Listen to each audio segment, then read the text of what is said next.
Starfield's new gameplay trailer has been making its rounds through social media, from YouTube to TikTok to Twitter, and though there was a lot of information given to us during that 15-minute display, I still think there's a lot of things that was left unsaid on purpose and left for us to figure out when the game launches in 2023. And though I am very late to this party because of my never-ending crippling fear of producing any new content, I still wanted to take my shot like Vashta Stampede at a deeper dive into the gameplay trailer.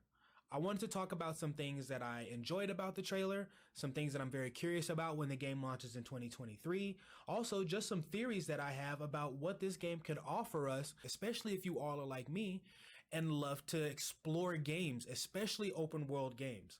And with this game here, being that they have over 1,000 planets to explore, I think this goes well beyond open world. This is more of an open verse game. And hey, I'll be your captain through this whole endeavor.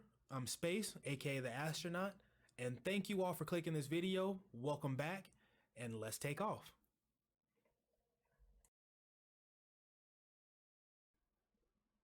The fact that we were shown so much about this game, yet still a huge portion of it is still left for us to discover when the game launches in 2023, doesn't surprise me at all. With the game that's been in development for over 25 years, I think it's pretty safe to say that they wouldn't put all of their eggs into the main quest line's basket.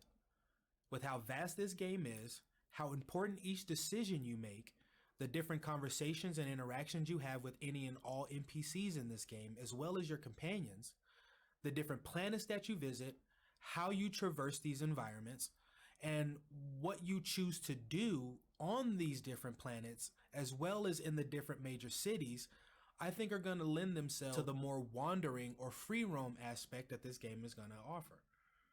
There's a lot of secrets out there, and I think that if we even explore 10% of the planets that are available, we're going to discover a whole lot more than just what the main quest line is going to be able to provide.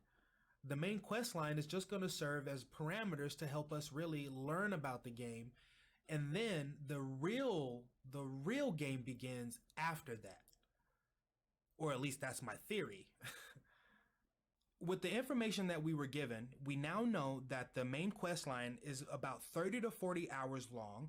We also know that there's over 400,000 lines of dialogue, which is a ridiculous amount in a good way. Another thing we know is that one of the 3 major cities, New Atlantis to be specific, is the largest city that Bethesda has ever created for a game. Lastly, the thing that really took me by surprise was that when Todd said that there's over 1,000 planets that we can explore freely. You can go light years away to a whole nother star system and explore a planet's moon, the planet itself, travel from that one and get different resources.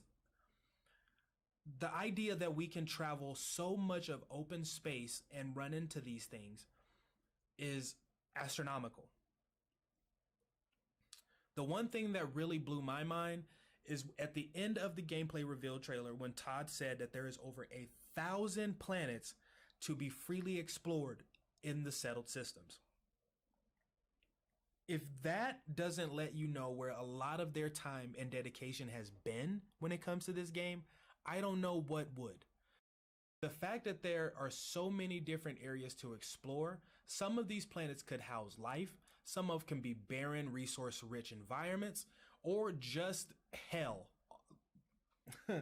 Yet, the whole idea is for you, the player, me, the player, us, the players, to go out and explore and find out what's out there. And with the developers of this game basically giving us the reins to freely explore their created universe and discover what is out there. What is the life on each of these planets? What are the resources that you can come to find? What are the stories from star systems like Marion and Jaffa and Alpha Centauri? I personally see it as a challenge. The challenge that I see given to us is just simply to go into the Starfield. And how you set up your character to interact in the environment is going to be very unique for everybody. The different backgrounds that you can choose are widely ranged, from a bounty hunter, chef, explorer, professor. Hell, you can even be a hauler, or you can be a beast hunter. And with the different traits from empath, extrovert, from a neon street rat, you know, the terra firma, like I can't wait to get my hands on this game to take a deeper look into what all these different traits offer and how they're going to affect your character. Not only am I going to have like 1,000 different ships, I'm probably going to have a few different characters and a different character build set just to see what those different interactions would be like. Not in the game, not in the main quest line, in everything else, and all the other in all the other areas of the game that it's possible to have some unique interaction. Because if you're a beast hunter, I wonder how you, I mean, could you be one that kills your beast? Could you be one that tries to more tame it or capture it? Could you be like if you're a diplomat, are you going to rule with an iron fist? Or are you going to try to be a little bit more peaceful? I think that that's really cool. I think that's a really cool way to kind of bring life to the game, because there's already a previous history. You got to remember, this takes place 50 light years away. 21 years beforehand, there was a huge war that caused a very big divide between the United Colonies and the Freestar Collective. And with all the different cities that we have, from New Atlantis, Aquila City, and Neon, you know that each one of these cities are going to have their own personalities. All these different factions have their reasons for existing. Whether they're good guys or what we would call bad guys is completely subjective, because the fact that your character can join either faction, whether good or bad, I wonder if being on the bad side, you can't see my air quotes at the moment, but being on the bad side may not seem like that at all once you join their team. Because what if they actually have a good reason for doing whatever they're doing? No villain thinks that they're the villain. The villain is only called the villain in comparison to the hero. Yet what makes a really, really good villain to me, what makes a compelling villain to me, is a villain that can be one move away from just being a hero. And that's what also makes a great hero, is that the hero isn't the most perfect, upstanding citizen of all. The hero makes mistakes, yet figures out a way to overcome those problems. They don't give up. They see defeat as a challenge to overcome and get better. Now let's talk a little bit about ships. I called it the NFS Underground 2 version for spaceships, because they were saying that there's different companies and different modifications and all these different things you're going to have to think about with your ship, from the shield to what type of ship you're going to have, because yeah, you can fly it. That was something that, I was beyond excited to find out that you could fly this damn thing. What encounters you're going to have, like if you're a long hauler, I'm guessing that's kind of like an 18-wheeler, somebody who you basically going and getting supplies and traversing them across vast distances in the settled systems. Or you could be somebody who's more like a bounty hunter who may need a faster ship to go after the enemy, or to disable a ship and board it and then get the person that you're after. You're going to have to worry about everything from the hull, from the shield capabilities, cargo. When you're customizing your ship, they even had a reference to how many crew members you can have, your jump distance. One ship on there was like 23 light years it could jump, or whatever it is. The mobility, the top speed. You're going to have to worry about a lot of different things when it comes to your ship. When it comes to your ships, just being able to do more than just fly around, you know what I mean? If that's what kind of ship you want, cool. I think your ass is going to get boarded a couple times. I think some of them Crimson Fleet going to blast your ass and leave you stranded in the cosmos. So I think you're going to have to be purposeful on what you're trying to do. And I think whatever character build that you do have, your ship in a way has to coordinate with that or correlate to that. It has to be able to match your specific needs for sure. So if you're a beast hunter, you're going to have a ship that can carry a bit of cargo, yet can probably be able to section itself off from, if you have dangerous animals, if you have, endangered animals, if you have things that you're just trying to experiment on and then, leave back, like you catch a fish, you tag it, and then you reset it back into the wild kind of thing, which I doubt that they're going to be, that's something, and maybe they do, I don't know, but I doubt that they would have, they said research though. So if you can grab an animal, tag it, and let it back, that'd be pretty cool. That'd be pretty cool. Just to kind of like bring it up on your ship, tag it, do a little research on it, and then send it back.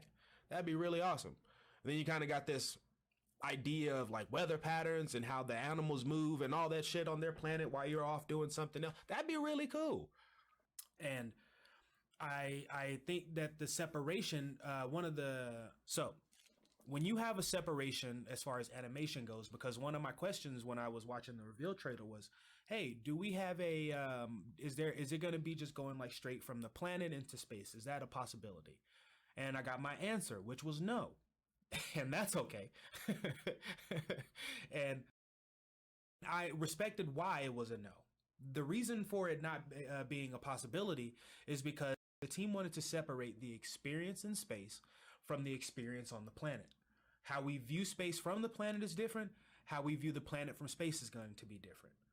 And space itself, if you go when you see in the video how there's just vast nothingness out there, that is really really awesome. There's stardust, and then you have light shining in from the sun, and it looks awesome. It looks absolutely awesome.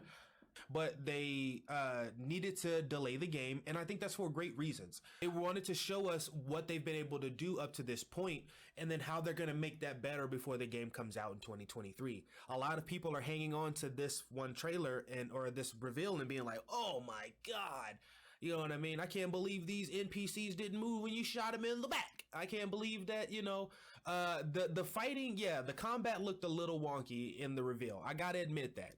If they do tweak that a little bit, it can be way better, especially if the Crimson Fleet and the mercenaries and like kind of assassin like characters are on the prowl. If they're going to be able to kick our ass, if they're going to be a formidable foe using comic book terms, then I think you should be a little bit more cautious when you're going into these areas, because this is what they do. The guy said you only leave, basically referencing you only leave the Crimson Fleet in a box. That's it. Well, they probably ain't gonna even put your ass in a box. You know what I mean? These ain't the Ravengers. They're not doing that. They're not gonna come out there and blast colors for you. They're probably gonna leave your ass wherever you lay and dip. And who knows? Maybe they do have some code of honor. Maybe they do have some, ethics to to why they do what they do. And I think that would be really awesome. I really don't understand why you would play this game if you're just gonna go linear. If you're just gonna go in one straight ass line. I don't think this is going to be the game for you. Yet, if you've picked up any open world game or semi-open world game and just went like absolutely bonkers on it, going from place to place, trying to see how many buildings you can actually walk into, then you will understand why this game is going to be such a massive, I personally think a massive hit once it comes out.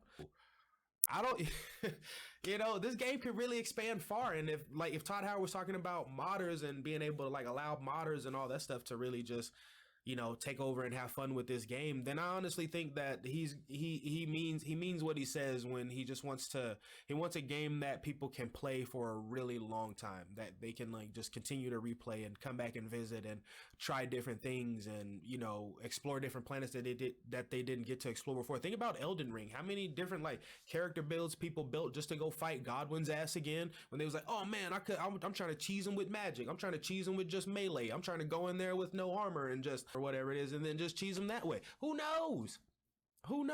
Or incantations, who knows? So with this one here, I think this is the same kind of aspect, Fallout times 50, Now, one thing I didn't want to forget to talk about was the interactions with other people and how I think that's going to be the thing that I think will make or break the game. I know that we have spaceships. We have the ability to go to over 1,000 different planets. I know that we have the ability to, join the bad guys, so to speak. We have the ability to, be a double agent for either side. You can choose a wide range of backgrounds and combo those with traits and all these different aspects to the solo player's adventure. Yet I want to talk about companions and relationships and how those things are going to really make or break the game, in my opinion, just because if you're talking about a immersive game that wants to grip you and intrigue you, continue to, keep your interest. Sorry, I had to take a sip of water. But a game that's expected to really grip you and keep you hooked for a while, that I don't think that just being able to only explore all these planets are going to be the thing. I think that that is a major aspect that they're pushing you to do, is to explore. Yet I feel that the relationships that you have with the NPCs and the companions in these different worlds, on these different worlds, while you're traveling to these different worlds, are really the glue. Because when you're having conversations with friends, or let's say you're on your way to a base that's on a different planet, communicating with your crew about how things are going, it's something that I would think that if you were traveling light years away, if you were traveling such far distances, it can get pretty lonely out there. It can get really quiet out there. And having the connections that you can have, no matter if it's Vasco or a robotic companion to a, you know, alien or human companion. I don't know if there's alien or human companions or anything like that at this point. I haven't dug deep enough to find out. I think I should. But I just feel that those relationships are going to really be impactful on this game, and are going to be the thing that make or breaks your immersion into these worlds.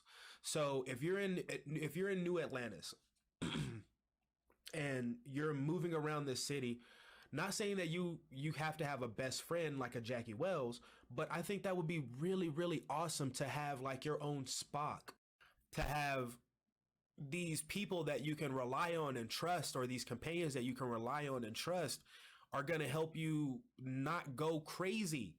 And I know that you, the player, you have a real life. You have things that you can go do. You're going to turn off the game and go do that. But when you're in these worlds, or when you turn your game on, that's the transition that Bethesda is trying to help you make, is to, you know, check out of here, check out of my, you know, normal situation, and go into this world and care about the relationships that I'm trying to have. No, even if you're on the Crimson Fleet, you know what I mean? Do you want loyalty? Do you want respect? Do you want camaraderie? Do you want somebody who's always looking to put a knife in your fucking back? I think that goes for the good side too. And if you can have like your parents in this world, I don't know if you can have kids. I don't know if you can have generations or anything like that. I have no clue. Yet, if they do allow you to even do a fraction of things like that, I think that would be really awesome, especially if you can do it at your own free will. So if you're given a companion at the get-go and that's what you start off with, and maybe somehow in the story or the lore you end up losing that companion, that would be different. You know, that would be something that you can't necessarily control. And yet I think that after you get done with the main campaign, you're going to be able to understand how you can make companions, or maybe you've made a few other companions on the way, maybe being part of your crew, maybe being people that you've added into your team, or just, you know, other NPCs that you met. With all that being said, Todd Howard said that you have like some sense of pride. You have some sense of, you know, feeling accomplished, feeling like you did something. And yeah, you run a mission, you get a lot of points, you continue to make them want to, you know, go further, dig deeper, and, you know, find and discover more or try more. And they fight a really hard boss. Able to take yourself to all these different places. You're able to take yourself to all these different environments, and you're able to interact with so much, from the environments to what the environment houses to the life in those environments. One of the best ways I heard Bethesda put this game is that it was made for wanderers. We're ready for games that are this big, you know, I think, let's say, like, if you're a chef, food is going to be a thing. And I loved how they had like that aspect to the game. And I love that they're just trying to make something that people can really buy into, people can really immerse themselves into, and feeling accomplished and feeling, you know, prideful in a very respectful way, as something that, if you do it right, it's a game of the year kind of thing. To kind of just sum everything up, I think after 25 years that the game is, the fact that they're taking the delay is perfect. I don't mind that at all. I think that they're not worried about money. They're not worried about trying to pay people back or just shoving a game in our faces. They're trying to give us the best product that they can give us. I hope that, you know, they're in it for people to go, wow, that's what they're in it for. peeking behind the veil that I think is the real important aspect of the game that they're going to nail, I think is going to be traveling the cosmos. I think that making this game feel large is an understatement, and how much that there's out there is yet to be known. I know that he said there's over 1,000 planets, but what's out there, who knows? And going into the ships, I think your vehicle is going to be just as important as your character, and how you set that up. If you're going to be, no matter what side of the spectrum you're going to be on, I think how you set up your ships, how you treat yourself, and how you treat your crew are going to be huge to surviving in space. And then lastly, I think that the main important thing that I hope that they nail, I hope that they get right, and I think is the one thing that is going to make or break the game, is going to be the relationships with the all the NPCs, the companions, and all that stuff, and how that affects your growth as a character, how that affects their growth as characters, and how that helps your experience overall in the settled systems, all these different planets, the major cities, you know, and just Starfield itself. So if y'all like this content, thank you guys for sticking around. Don't forget to like, subscribe, hit that notification bell. I was really doubting myself on this, and I hope that it was entertaining enough. I love you all. Thank you all so much for the support. So I couldn't really end this video without personally just saying thank you to you all. I've had many challenges with completing this video. I've completed it, edited it and everything. And then with my never-ending fears, I erased this video twice. And I completed it. I'm so glad that I did it. Thank you all for sticking around. I appreciate all the support. You don't know how much that means to me as somebody who's really doing this as a part-time thing besides just working for myself. I don't have a normal 9-to-5. I completely work for myself, and I'm humbled and thankful that I get to do that, as well as it provides me opportunities to be a content creator, which is something that I have a true passion for. And you all have been giving me so much support, so I couldn't just end this video without saying thank you all for doing exactly what you've been doing to help me get over my fears as far as being a small content creator. Thank you for all the likes. Continue to do that. Continue to leave me comments, please and thank you. Hit the subscription and turn on the notification bell. That way you stay up to date with everything that I do. If you want to continue to support me, please feel free to check out my merch site. It's something I've been working on for so long. I have everything: t-shirts, sweaters, shorts, bags, all types of things in there, mugs, there's a plethora of things that you can go in there and find. And if you want an opportunity to win any of my merch for free, all you got to do is subscribe to my channel, hit the notification bell, and leave me a comment. And I try to pick a winner at the end of each month. I'm gonna start that in July, and I look forward to just having you all just rock this gear and tell me what you all think about it. So thank you all again for the support. I love y'all. Have a wonderful rest of your day. I'll catch y'all on my next video. I'm Space, aka the astronaut, and I'm out. Peace.